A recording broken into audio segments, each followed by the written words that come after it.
once got a transaction from a probate attorney. He called me and wanted me to help list a home that he had put through probate.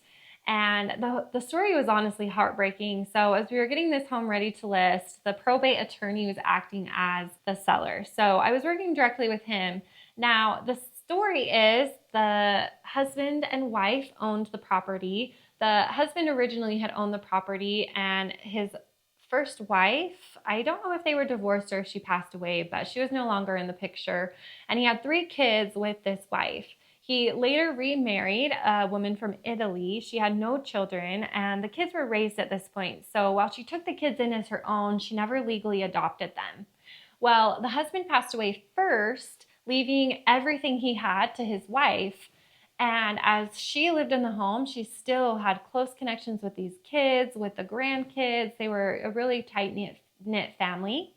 Well, she passed away, and unfortunately, because they had no trust, will, or anything in place, the kids were not the beneficiaries because they were not her legal children.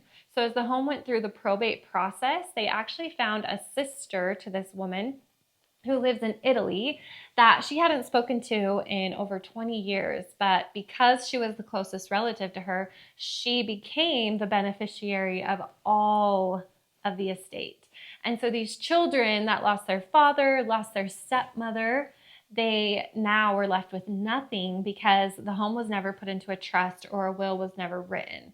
And so that was a heartbreaking story to me. It's so hard to lose someone, and especially to know that all of that was going to someone that they never had even met, and they were under the impression that their stepmom would have wanted them to have it all, that she wouldn't have wanted it to go to her sister. So please make sure as you purchase a home, I know that we don't want to think worst case scenario, or we don't consider that it could happen to us, but make sure that you're taking all of the legal steps to get the home and this big, huge investment that you have to go to the right people if something were to happen to you. It's easy to set up a trust, put it into an estate, and choose who the automatic beneficiary will be so that if that happens, then it's all taken care of for you and you have some peace of mind, and the people that you love will be taken care of after you're gone.